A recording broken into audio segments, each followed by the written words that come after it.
कधीतरी असं होतं ना, की आपल्याला दिवसभराचा प्रवास असतो आणि आपण खूप थकलेलो असतो.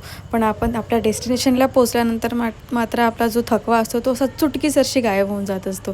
तर तसंच काही माझ्यासोबत आणि आमच्या सगळ्यांसोबत झालं आहे. तर आधीच्या रात्रीची ही जी मी सेटिंग करून ठेवली होती झाडांसाठीची, ती अशी काहीशी होती. आता माझे झाडं मी जाईपर्यंत जगतील याची मला अपेक्षा तरी आहे. तर आम्ही निघालो होतो अमरावतीसाठी सकाळी 10ला सगळं आवरून, आणि रस्त्याने ही जी पकपक पकपक दिसते ना, ही कंटिन्युअस चालू होती. आणि हे दोघेही एवढे एक्साइटेड होते जाण्यासाठी की ते पूर्ण प्रवासभर म्हणजे 8 ते 10 तासपर्यंत ती पूर्ण फुल एनर्जीमध्ये होते आणि पूर्ण जर्नी ते एन्जॉय करत होते. आणि सारखं त्यांना असं होतं की किती किलोमीटर राहिले, आपण किती वेळात पोचणार आहोत, असं सगळं झालं होतं. कारण त्यांचे सगळे फ्रेंड्स वगैरे तिकडे त्यांची वाट बघत होते. आणि त्यासाठी त्यांना असं झालं होतं की आम्ही एवढ्या वर्षाचे फ्रेंड आहोत आणि एकमेकांना भेटायसाठी आम्ही केव्हाचे कॉलवर एकमेकांना सांगतो की आम्ही या दिवशी येणार आहे, इतक्या वाजता येणार आहे.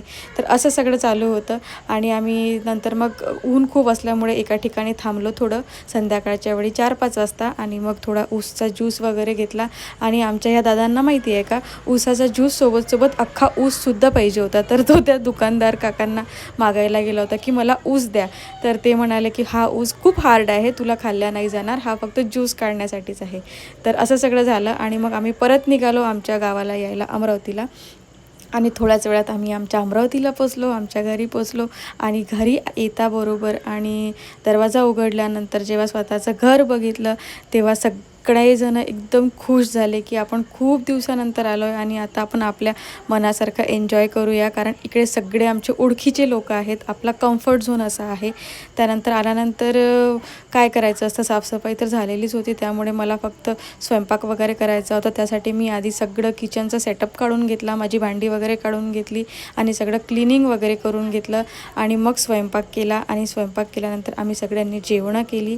आणि सगळा दिवसभराचा जो थकवा होता तो निघून गेला होता, कारण आम्ही स्वतःच्या घरी आलो होतो. फक्त एवढंच रिझन होतं. आणि त्यानंतर मग आम्हाला रात्री झोपण्यासाठी कूलर लागणार होता, तर आम्ही तो कूलर विकत आणला होता नवीन आल्या आल्या. तर तो पूर्ण इन्स्टॉल करून घेतला. आणि मग आम्ही छान रात्री गप्पा करत करत झोपी गेलो. तर असा होता माझा आजचा दिवस. आणि तुम्हाला डिटेल व्हिडिओ बघायचा असेल तर तुम्ही लाँग व्हिडिओ नक्की बघा. तर भेटूया नेक्स्ट व्लॉगमध्ये. तोपर्यंत thank you for watching. Bye bye.